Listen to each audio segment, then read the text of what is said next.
Hearty welcome. A hearty welcome to Shals to join us for our perspectives for the second perspectives of our spring semester. Basic intro to perspectives. These talks give us an opportunity to step out of the familiarity of our design-related discipline and engage with issues and concerns that would allow us to develop a more holistic and interdisciplinary approach to our own practice within design and architecture. We welcome artists, activists, filmmakers, photographers, and others who can help us provide this fresh outlook. So for today, we have Shals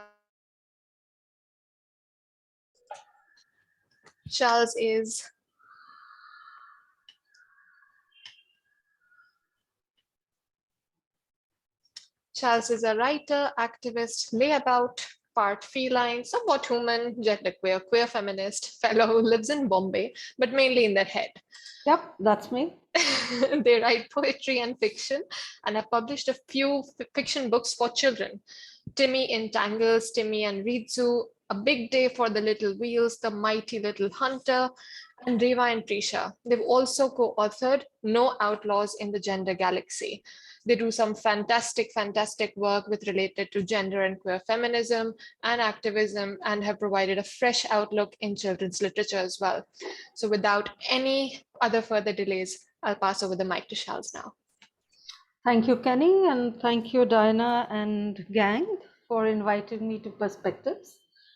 Okay, so today we are talking about being an adult in KidLit, and I'm going to mainly read you some stories and talk about them, some of them mine, some of them other writers whom I like. And I'm going to restrict myself to the work done in India in the last few years. But to begin with, I think if you have, before I start also, if anybody would like to at some point switch on their videos, that'd be nice. I'd like to see a few reactions. Otherwise, I'll feel that I'm boring you with my stories. So it'd be nice to see some faces at some point, not all the time if you don't want that. So anyway, so what I thought I'd talk about today was, in this world, what I wrote in my note, if you might have read it, that we're talking about an adult construction of the world. And when we especially come to children's literature, how do we want to do things a bit differently? That's the broad framework of it. When I say the adult construction of the world, what I mean to say very simply is that the world is constructed by adults, it's run by adults, the adults have the power in it. Children are fairly powerless in this world. They're very much in control of adults all around. But more than that, I also mean is that the institutions, structures, and in fact, a whole way of viewing the world and relationships are all governed by adults and created. And the big part of bringing up children, ostensibly nurturing them and loving them, the project is to actually teach them this particular worldviews of the world and to make them sort of acceptable people in the already constructed world. So as children, we are all taught about everything around us, but we are also taught very clearly about how the world functions and how to find our place within it. And generally, as good citizens, good daughters, good sons, good children, good students, and so on and so forth, and which means basically not just you understand how the world functions, find your place in it, but also become part of perpetuating, how everything functions. So that's the larger project.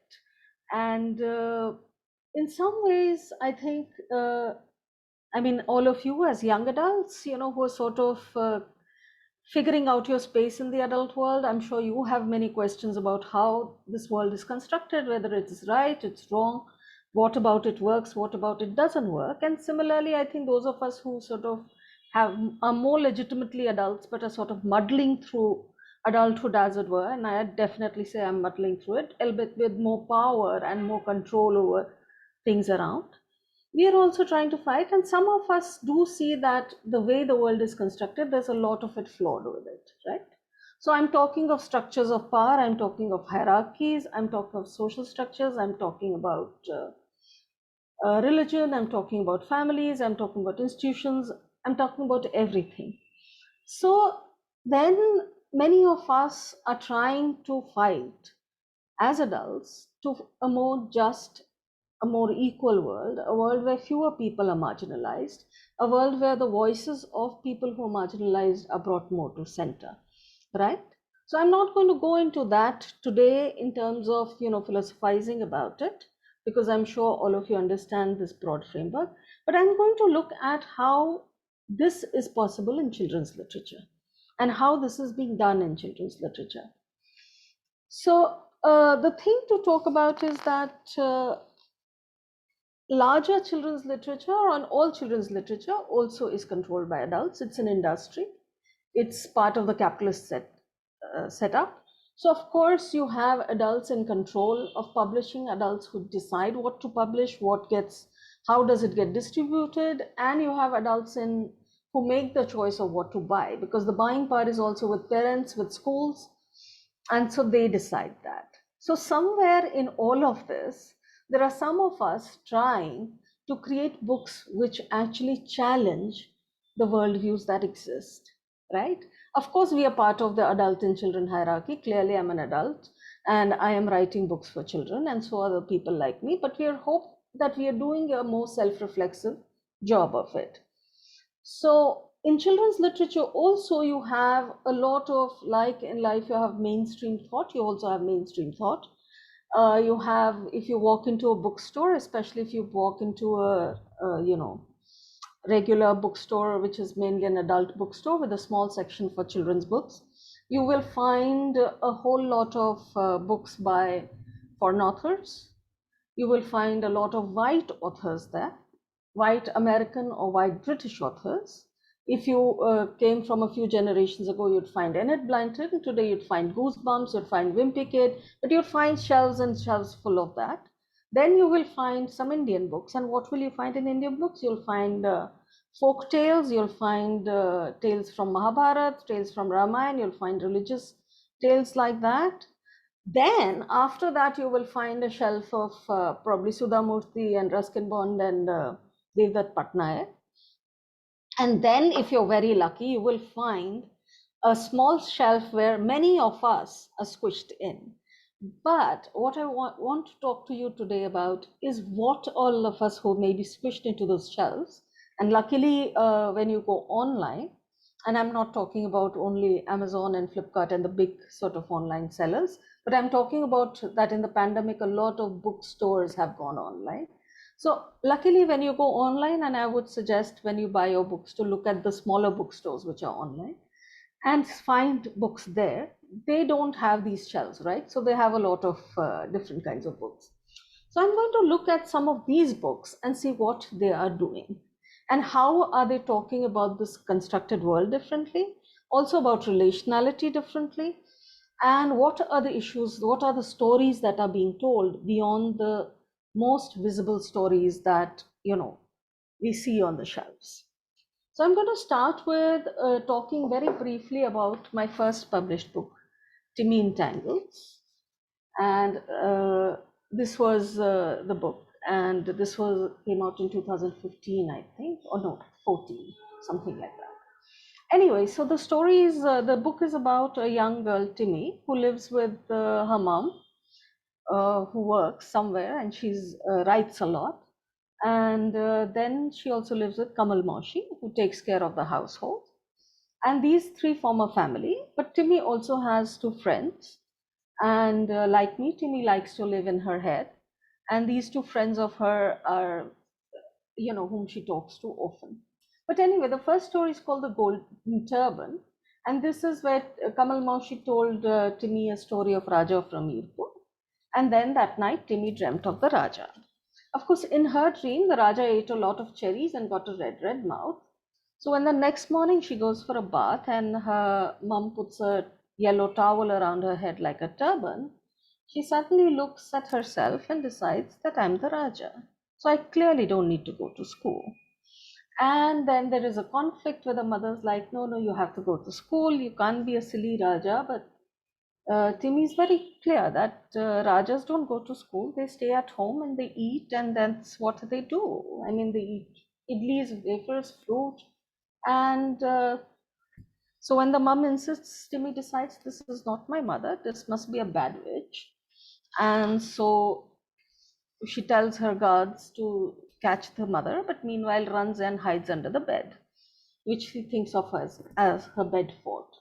So anyway, the witch goes to office, and then at some point Timmy gets ready, and finally she dresses up, and I'm going to show you this image of hers finally, where she figures out this is how her dress should be. So she has her towel as a turban, and then she has a shiny button from her button collection on it. She finds a bathrobe with elephants, and she and Kamal Maushi put on her shoes, on her sneakers, they put golden stars and silver moons and whatnot, and that is the outfit. But the story doesn't end here. So what happens is she dresses up, but at some point, mom comes home, and then mom looks at Timmy and laughs and hugs her, and Timmy thinks things are good. But the next morning, the mom again tells Timmy that you have to go to school. But Timmy doesn't want to. So finally, they come to a compromise, and the mother. So Timmy knew that mother was back. The next morning, Timmy wanted to wear her Raja clothes again. Amma said, "You can wear them after school." No, said Timmy, "Rajas don't go to school." Amma got very angry and said, "You have to go to school." Finally, Timmy agreed, but she refused to wear a frock or even shorts and her favorite shirt. The Raja got into the school bus in a towel and a bathrobe. And that's how Timmy goes to school. And sure enough, at some point, one of the teachers, the stern one, sends a letter to the mother. And then there's the scene where Timmy and her mum talk about things. And I'm going to read you a bit of that. At home, she said to her mum, "Amma, I've studied enough. Now I'm also a Raja, so I don't want to go to school anymore." Amma looked at the little Raja and sighed. She said, "Timmy, you are a kind girl, and this Raja was not really a nice person. You're bright and clever, and he was silly. Why do you want to be him?" Timmy thought a bit. "You're right, Amma, I'm very bright. So instead of going to school, I will stay at home and help with all the work." Amma said, "But you're a better person than he is." And Timmy replied, "But he did not go to school. Anyway, I've studied enough. I know all the sums and the stories." "Very well," Amma said finally. "Be the Raja and work at home. Don't go to school. And don't call me Amma. Rajas don't have mothers, and the daughter I have goes to school." Timmy was shocked. "You won't be my mother?" "No, if you don't go to school, I won't. Never." "When you go to school, I'll be your mother." Timmy saw a glimmer of hope. "What if I go sometimes then? Then sometimes I'll be your mother. But if you go to school every day and become a Raja later when you're home, I will be your mother always. Always, even when I don't do homework. Always." So then they finally go to a studio, get a full-size portrait done so that the Raja can be home even when Timmy is in school. And the story ends. Why I wanted to read the story to you is because when I was writing the story, I wasn't thinking of anything except that I had Timmy in my head, and there was this kind of kid, and she was telling me her stories, and I was writing them. But I had a very unlikely conversation with a psychiatrist, Dr. Alok Sareen, and who'd read this book, and he and I were meeting in a conference where we were talking about madness and psychosocial disabilities. And at some point during a discussion, when some of us couldn't agree on a thing, suddenly he started talking about the story, and he said that actually we need to take a lesson out of the story, and we need to sit how Amma and Timmy sit at the table and negotiate different realities. Neither of the realities is more valid than the other. And so what we need to do is see how respectful negotiation can be done while not negating anybody's realities and still figuring a way out. Now, clearly to me, at that point of time, I hadn't till then thought about this negotiation as something about negotiation, different kinds of realities and coming to all of that. I hadn't theorized about it. But I realized when he said that, that is one of the things that I really like about the books that I like. That children and adults are not in a hierarchical relationship, or any people when they're interacting with each other are not, they may be in positions of different power, but their relationships are not those of not authoritarian.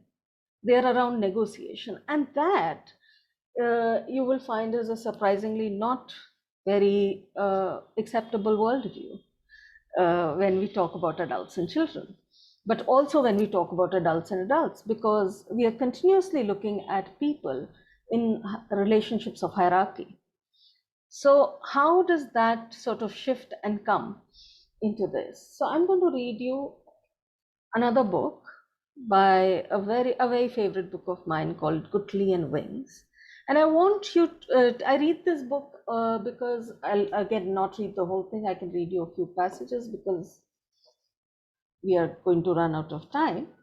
But this is about Gutli. Gutli lived with her ma, papa, brother, and sister. She was the youngest of the family. Gutli was a chatterbox. She would draw fairies and roam the Satpura hills for hours, collecting leaves of different kinds. She was happiest swinging on swings and climbing trees.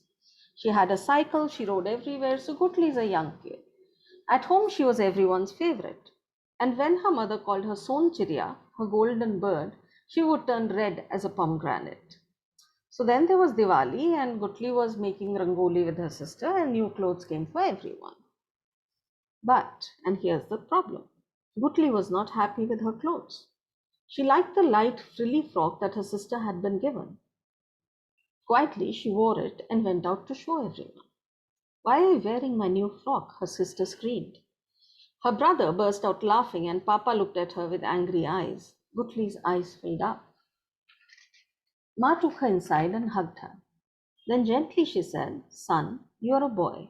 You should not wear your you should wear your own clothes, not your sister's. But I want to be a fairy. And why do you keep saying I'm a boy when I'm a girl? Because you're like your brother, not like your sisters. Boys are boys and girls are girls, Gutli. No, I'm a fairy, Gutli was adamant. Boys are not fairies, they're princes. And you're the most handsome, sweet little prince in the whole world. Ma gave him a hug. Gutli separated herself from her mother's hug. I'm not a prince. I'm a girl and I'm a fairy and I want to wear this dress.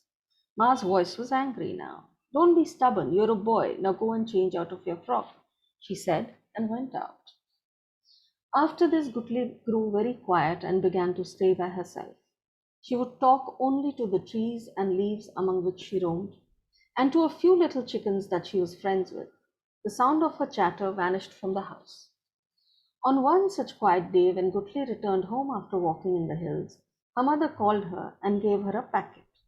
Gutli opened it quietly and then her face started to smile. She looked at her mother in surprise. It was a beautiful frock, like that of a fairy. Ma hugged her. Yes, she said, it's a frock. Wear it and be what you want, but you will always be a little Sonchiri. And so on. Gutli held the frock tight and buried her head in her mother's hug. Then she wore her frock and danced. She was happy. She was a golden bird and could fly high up in the sky over all the rules of the world. Rules that said she was a boy because she was born with a boy's body and not the girl she knew she was. She felt like a real fairy now. Slowly she would change the world. For today, this was enough. So this is what I'm saying, that here's a beautiful story. It's a picture book. See, also, if you notice, I'm trying to take stories which are, from the range of, say, 5 to 7, 8 years, 9 years old children. That somewhere here are, children's books addressing and being read by very young children and adults who work with them or live with them. And so this book really looks at the world from Gutli's point of view. And when it comes into conflict, there is pain. And the child goes through pain, and then somehow the mother is able to understand it. Of course, there are instances when adults don't understand it, and this can lead to much more. But I'm glad that in this book that Gutli finds something to be happy about. So, this is looking at from again the perspective of a child and an adult. A very different book, and this is part of again the kind of books that people are publishing, is from Katha called Amu's Kavandi. It is written and illustrated by Srijna Sridhar. Gutli Has Wings was written and illustrated by Kanak Shashi. And Amu's Kavandi is about a little Siddhi girl who lives in Karnataka in a village. So Siddhis, as you know, a tribe from, people who migrated from Africa, some say around 400 years ago and then settled. And so there's a little village and this is here. And Srijana is not somebody who's part of this tribe, but she actually went and lived there for some time and worked with the children. And so this is also important, right? So one is to write from children's points of views. One is also to question which children, right? So this is a story of the Siddhis and the Kavandis are the quilts that they hand stitch and make. And so, about the things that they make. And so what I love about this book is here's this child, an exuberant child, and it's written in the form of this child taking a person to her village and showing her the things she likes about that village. So here's a story being written about people we don't know much about, many of us may not be aware of and know much about.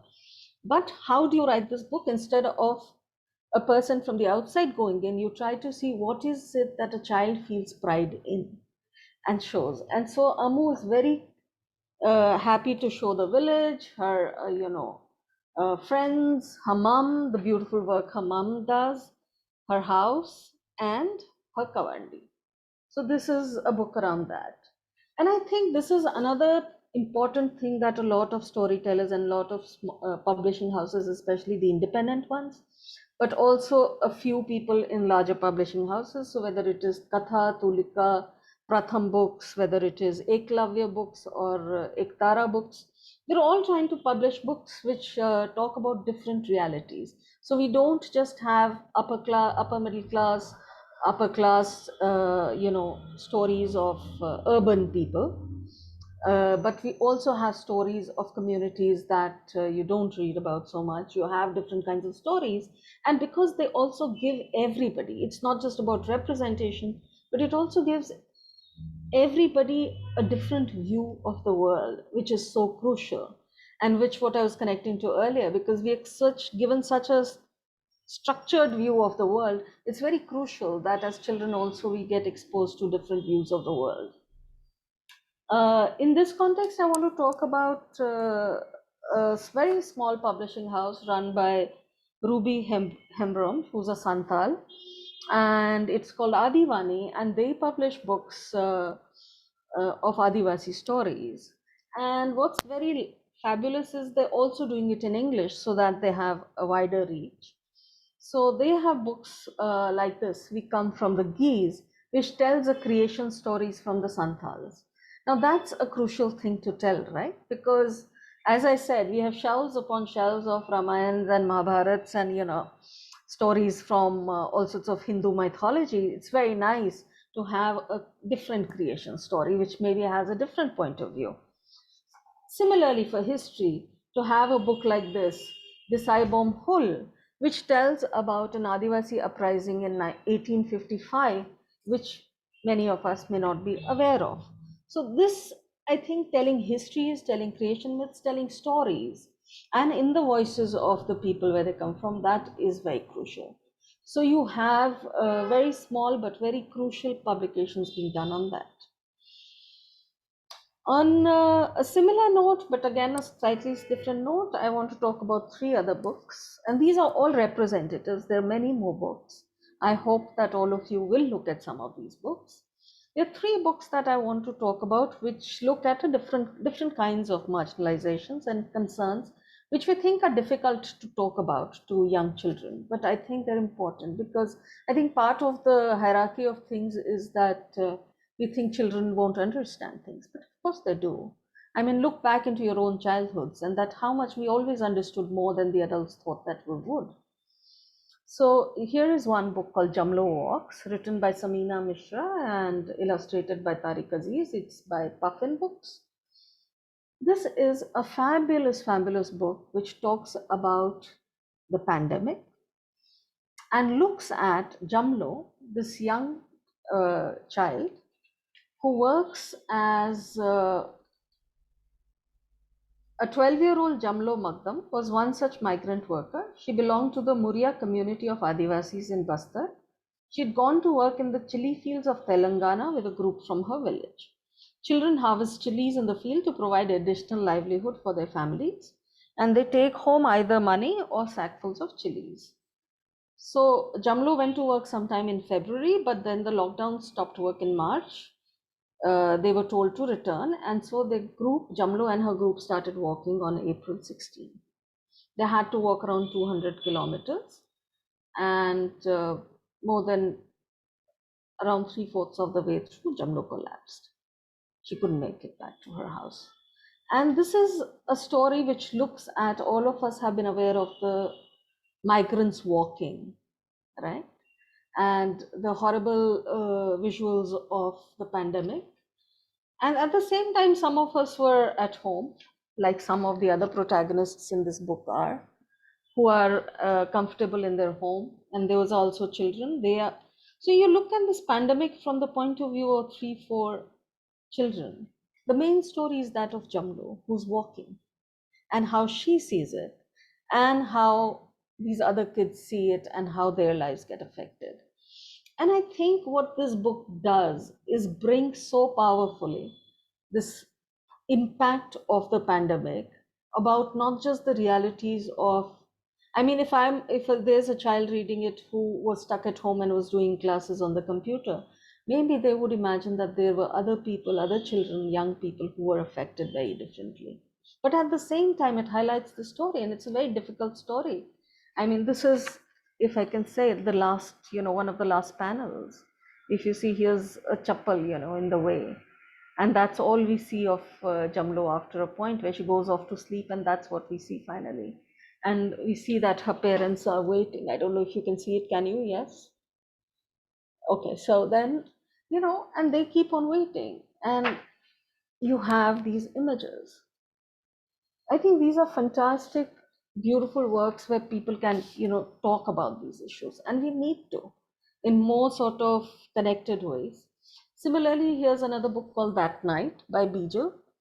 This again is a picture book, mainly pictures, very few sentences. It really talks about one night when there's violence outside.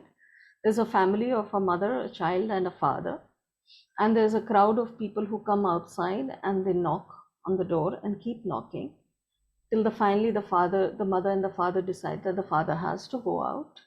And the child is very worried and asking the mother, why has he gone? And she says, they think we don't belong here. And that's about it. And then they sit all night and keep on hearing the sounds outside and keep on seeing the fires outside. And at some point in the morning, the father comes back and they see a lot of smoke and everything outside. Again, something that's continuously happening around us, more and more happening, but that we talk about it. And to actually talk about it in a children's book is crucial. And this notion of difference, what does it mean? That for some of us, this will never be a reality, and for some people, this is a fear they're living with every day. And this could very much be a reality. I think it's important that if we start thinking about it like this, and if as children we start thinking of stuff like this, then how that changes. Here's another beautiful book called Poo. And, Poo is flowers in Tamil, and it uses poo as this, also the English poo, right? So this book talks about manual scavenging, and it talks about, it uses the imagery of flowers continuously to talk about that. But really, it's talking about a young kid whose parents are manual scavengers and how she's treated in school. And here's this kid who's a very inventive kid, and the kind of different things and tools she's making because she wants her, parents' lives to be easier. And she's a very inventive, very amazing kid. And at the same time, there's a lot of prejudice and a lot of, usual Brahmanical sort of disdain for her and the work her family does. But actually, the point is to be able to see and that actually this is some work that needn't be done by humans manually at all. And so I think this book does something very brilliant in showing this child actually trying to do what adults should have already done long ago. That not just created enough tools and machines to be able to do this, to ensure that no human has to do that. It's a very simple thing. It's a simple thing which even a child can understand. But our adult construction of the world, we still live where every day people are dying because they have to enter into gutters. Now these are realities that it's very easy to ignore from where we live. But I think when children's books do it, it really sort of adds. I mean, to me, it is a gesture of hope. To me, it's a gesture of change. That one is hoping that these conversations we are able to start not just with adults, but also with children. And we have people who grow up to be more compassionate people who think outside the worldview that the adults and the prejudices that the adults around them keep pushing on to them. Do I have some more time? Yeah. Okay, 5 minutes. So I'm going to talk about a couple more books, and I also want to make a few more points. So a very small point which I'm going to make from another book of mine called Timmi and Rizu, which is where Timmy becomes sort of friends with this little boy called Rizu. And what I want to read is a very tiny scene where Rizu is being bullied at school, and Timmy stumbles onto him, and they somehow end up talking and getting to Rizu's home. And then Timmy ends up staying there and has to call her mom to come pick her up and all of that because she misses the school bus. And they're talking to each other. And what I wanted to talk about this particular scene, I'm not talking about the main story or the plot of the scene, is that also I think it's not always broad strokes. I mean, the kind of books I've read to you, you might feel that there is actually a lot of broad stroking at work, but that's not how it is. Actually, children are as aware and probably more aware of nuance. Every children's book is very small, they're just a few hundred words. And there is a lot of tiny things that people notice and younger people notice. And I think that what a lot of books are also doing, and which I think is a very important part, because while we are doing all of this work, it's everybody has a all kids are very good at sensing an agenda, and I think finally you have to tell stories that matter. So I don't think that we write with agendas, but you also, of course, see how you could talk about something in a way which is real and more appealing. So anyway, I'm going to talk about this very small moment where Timmy and Rizu, after lunch, they're sitting and chatting because Timmy's mom's going to come in sometime and pick her up. They went outside and sat down on the ledge around the champa tree. A cat came and sat with them. Timmy found herself stroking him gently. Rizu told her his name was Chintu. My mother planted this tree when she was small, like me. Rizu said when Timmy picked up a dark red champa flower and smelled it. I've never seen red flowers before, only yellow ones. So are we friends? Timmy asked him. Or were you just saying that to your mother? Rizu became very serious. I have never had a friend from school before. They laugh at me and call me dirty names, but you must never tell if you are my friend. So tell me who they are and why do they trouble you? Timmy gave him the flower in her hand. He tucked it in his hair, then removed it. Put it back. It looks nice. Timmy smiled at him. There are 3 boys in my class, and every day after my dance class, they come to the gate and so on and so forth. And Timmy and Rizu continue talking. I'm talking about this little moment, which I didn't think about when I was writing it, but once I wrote it, it sort of became an important moment to me, is when they're just sitting around talking and they're flowers, and Rizu just puts a flower behind his ear, and then he self-consciously takes it off, and Timmy's like, just put it back, it looks nice. I think this is also the kind of gentleness and kindness and relationality you're looking for. You're looking for people to be able to deal with each other's uh, ways of being. I wouldn't even say idiosyncrasies, just ways of being in happy, loving ways. It doesn't take too much, but it gives a different sense to a relationship. And I wish adults could learn from that, because very often when we say support and when we say that we want to support other people are doing, it doesn't need to be something very big, but it needs to be real. It needs to have meaning, and this kind of thing has meaning. And children are very good at catching this. They can really, when they read, and especially because children, unlike adults, read the same book several times over. So finally, there were two more books that I wanted to talk about. Reva and Prisha, my latest book, and I will save my land with Rinchin. But if there are questions, I'm happy to stop and take a few questions and then go on to talk a little bit about these. Yes, Kenny? We are still waiting on questions, but we can stop and think about those things as well so that students have a chance to sort of take it all in. Okay. So we'll wait for 5 minutes, and meanwhile we can answer one or two questions, and then we can restart the Sure. discussion on books. Yeah. Anybody? I'd be happy to answer questions. I'm of course also happy to continue telling you about these two books because I do want to tell you about them. But yeah. Folks, if you have any questions, please Or leave them in the comments, chat. questions or comments, or if there's a book that you've thought of, or or if you're just rambling with some idea in your head, I'm happy to hear. Or you can just ask Shals to please continue the really wholesome reading that we've been having this past 40 minutes.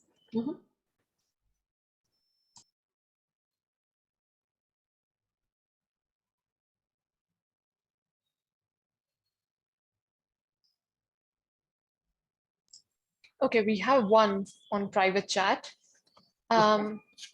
I think the student has really caught on to what this current kind of format of teaching is. And so that they ask, can this new worldview that you write about, or these kinds of, these different perspectives that you write about, be taught using this current format of teaching and education that is so focused, especially for the adults, on grades, on development? Or does this have to be a kind of simultaneous change, is what they ask.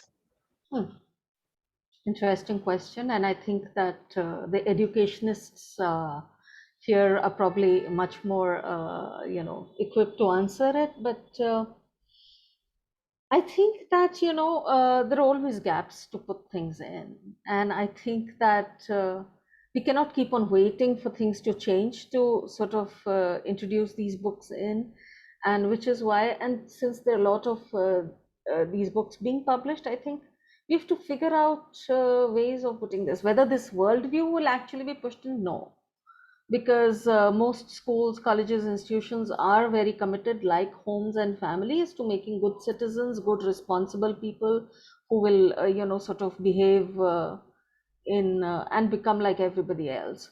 So whether but there are always rebels, there are always people who sort of want to do things a little differently. I don't know, you're learning to be architects. Maybe, if you ever think about school design and how schools are designed, maybe you look at a classroom and see all the various ways in which it is flawed, and what would be a classroom designed for students be like. Maybe there'll be a very different way somebody would think. Maybe especially if you look at classrooms for children in school, they're some of the most boring structures on earth. And how could those be different looking from children's point of view? Maybe they'll have tunnels and caves and ups and downs and fun places to be in and slides in the middle of a room. I don't know, there could be like lots of different things. So I think there is room and space, but I think there is more and more of us have to sort of keep on thinking how to shift things, which doesn't answer the question, but this is a hope I have. And so we'll carry on with that hope. All right. One of the students has asked, I was wondering, is it right to expose kids to such sensitive matters at such a young age? What if they end up looking at the world with negative eyes? Mm, I think it depends about what point of view you're thinking of. Which child are you thinking of? I think every child has dealt with grief. I think most children have dealt with violence around them. Because most of the adults around us believe in violence, whether it is verbal, whether it is physical, whether it is. If you look at relationships amongst people, and if I'm telling you to look honestly at your own families and people around, I don't think relationships amongst adults are very cordial and nice. There's a lot of power, there's a lot of abuse, there's a lot of really horrible, shitty stuff. I think the kind of television people watch, from the kind of hatred that is spewed in our news channels, in by our public, uh, by our ministers and so on and so forth. I mean, there's a lot of hate out there. I think every child is hearing them already. So if something makes them look at injustice and to understand that this hatred, this violence is actually causing injustice, if it helps children to look at from the point of view of those who are affected, then I think it's actually going to be a nicer thing. It's going to be a gentler thing. I think depression is not something that children are not aware of. I think if you look at people around, many people are depressed. Many children also have depression for various reasons. There's a lot of abuse of children. So I really think that this notion that we have of protecting children is basically a notion of not letting them see different realities, except that the reality that is the mainstream reality is itself so violent, so abusive, that I think it's just that it's couched in very nice terms. Teachers are completely authoritarian, but it's couched in saying that they know so much more, so you must listen to them. Uh, Parents can decide, fathers can decide whether anything will be paid for in the house or not, but it is always couched as he knows best. But does he? He's also acting from a lot of prejudices. So I think protecting children is, yes, as somebody said, is a project of child control. It is a project of actually just making them learn what you want them to learn. What these books are trying to say is, listen, there is more to the world. There's always more to the world. So learn more about the world than just the restricted thing that your people around you would like you to have. And for those who are marginalized, what these books are doing is saying that your stories are important too. Your stories are crucial. Just because you don't see yourself in mainstream representation does not mean your story is not important.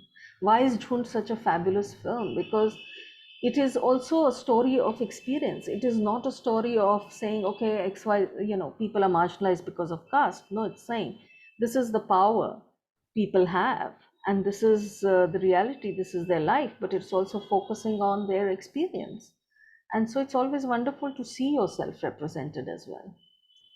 It's the most annoying thing to keep on reading of families as these absolute normative families of father goes to school, work, mother stays at home, everybody's very happy, they're two nice children, they wear these clothes, have these neat haircuts, and they say good morning to each other.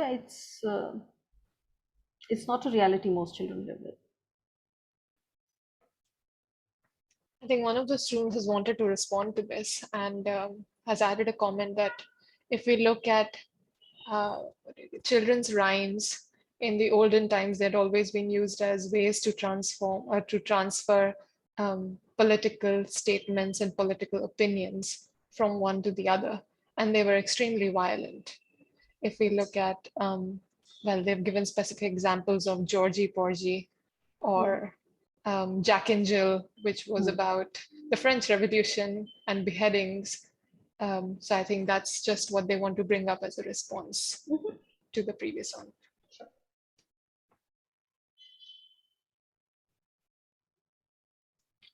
Okay, I think for now that is really it. We can continue with the reading of the stories. Yes. Somebody also wrote privately saying that with the protecting children is a project of child control, and but with buying power being an adult domain, these stories would be left on the shelf if only to maintain hegemonic ideals. That is true, and that's what I'm saying, that actually parents, especially parents who don't read books, who don't care so much of books, are looking at, mainly, I mean, when I entered the industry, I was very surprised that books were so clearly marked for ages, because when I was a kid, none of it was there. We would just read what one could catch hold of. But it is also which makes it easier for parents to buy books. But I think the thing is, that is why we need other structures instead of just parents having the buying power and giving children what they can. That's why we need school libraries. That's why we need community libraries.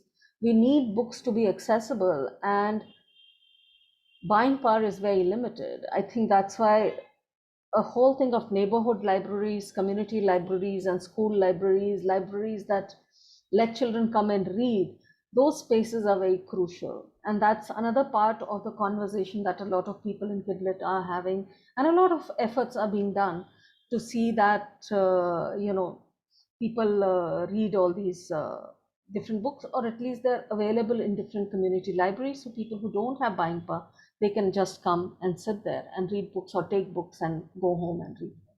So that's another aspect of this. Now I'm trying to decide whether I have time for two stories or one. Okay, I'm going to quickly talk about this book, one of my favorite books again, I Will Save My Land.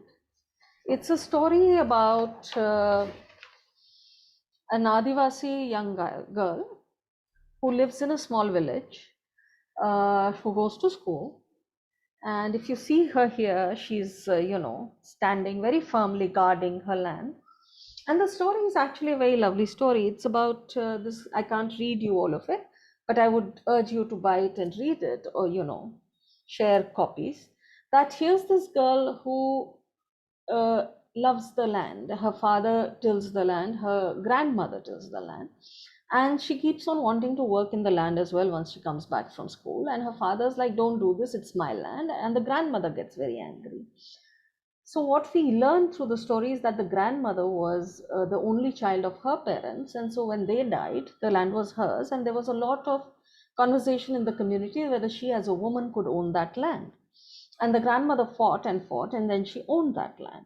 So she was one of the first women to own land and to till her own land. And so this girl's, Mati's father, is actually this woman's son. And so when the father says that, why are you spoiling my land, she gets very angry. The grandmother says, it's as much my land and it's as much hers as it is yours. How can you say that?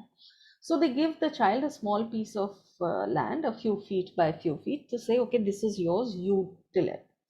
At the same time, so the kid has her conflict with her family, but she gets her little piece where she's thinking, what can she grow? At the same time, there are meetings in the village because there's a company coming and they want to do a coal mine, and so they want to buy up this land, and the villagers are fighting together.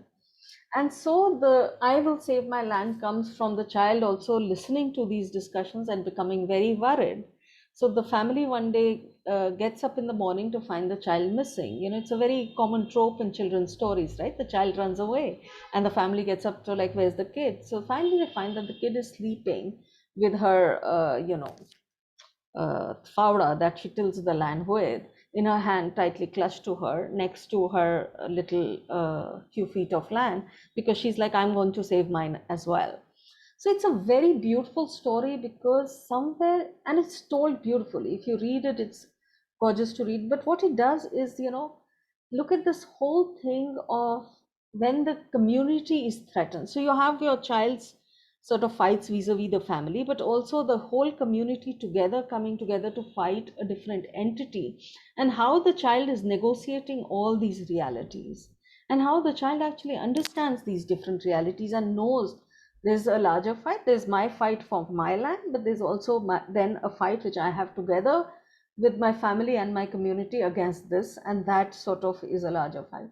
And so that's again a very crucial kind of thing, relationality, which we don't see, relationality of communities to the world.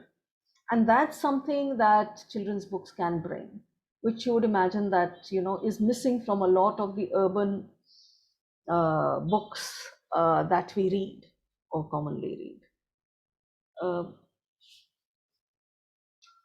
And finally, a little bit from Reva and Prisha. Again, this is what I have been told by children is a very funny book, a very silly book, but funny.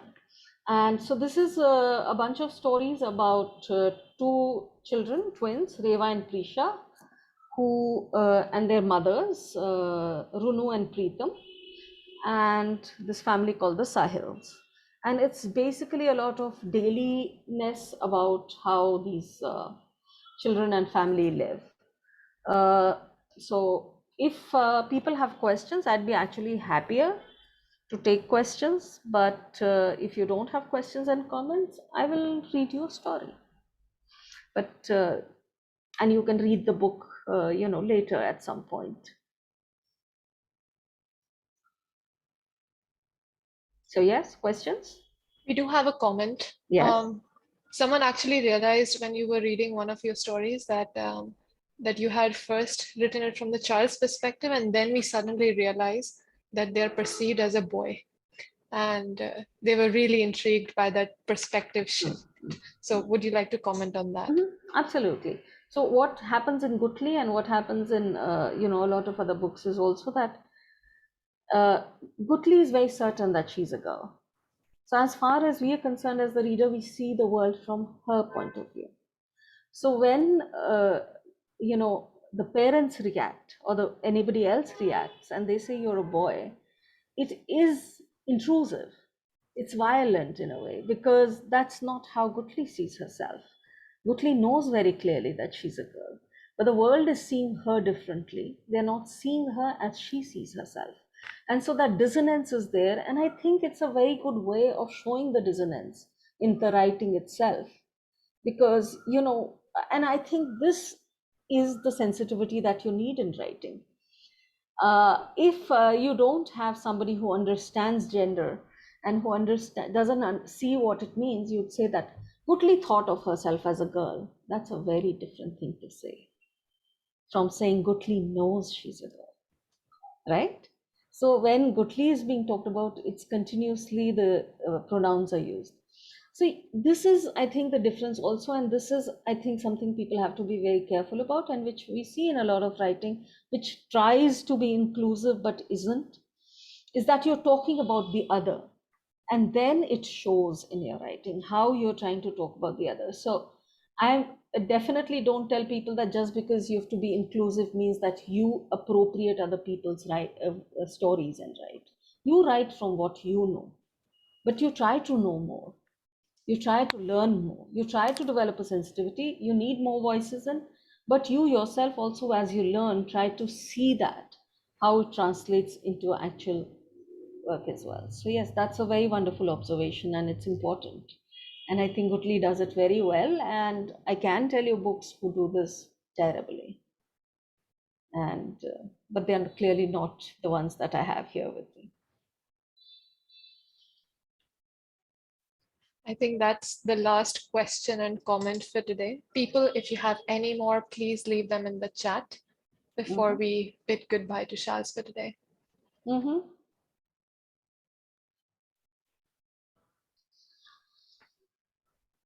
Well, so time for a final small story.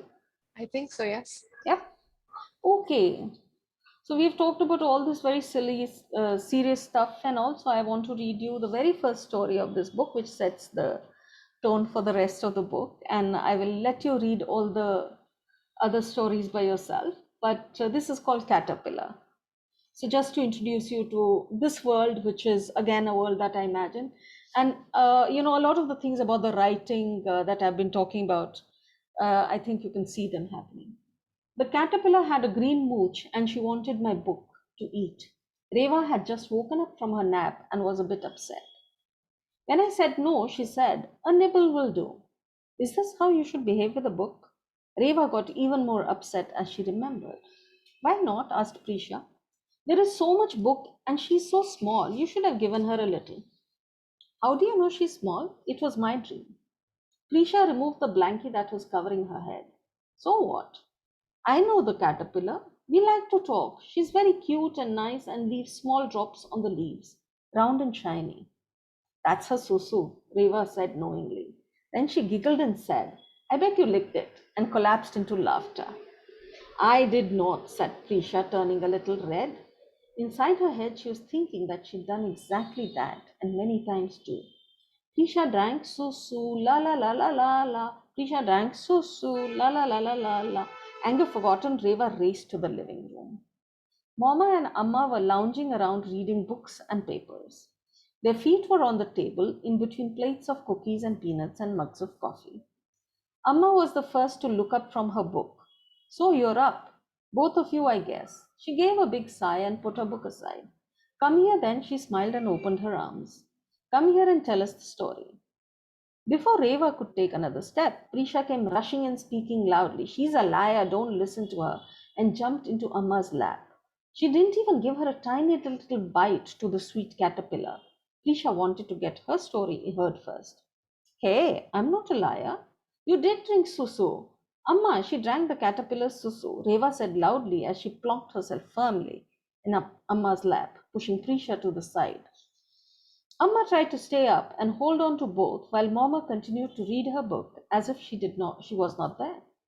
Prisha, who was getting pushed off, did not like that. She asked Mama, would you not share your book, Mama? Mama? Hey, Preetham will solve this, said Mama and bravely tried to go on reading. No, why? It's a fair question, said Amma. Would you share a book with a caterpillar? Reva piped in. Books are to be read, not eaten. That is true, Mama nodded. On the other hand, said Amma, books do feel so tasty. I often want to bite them, just a tiny bit. Which is why I do not like to share my books with you, grumped Mama, and kept her book aside. But Prisha jumped in. You said books are for sharing. So are they or are they not? Reva was looking rather sternly at Mama now.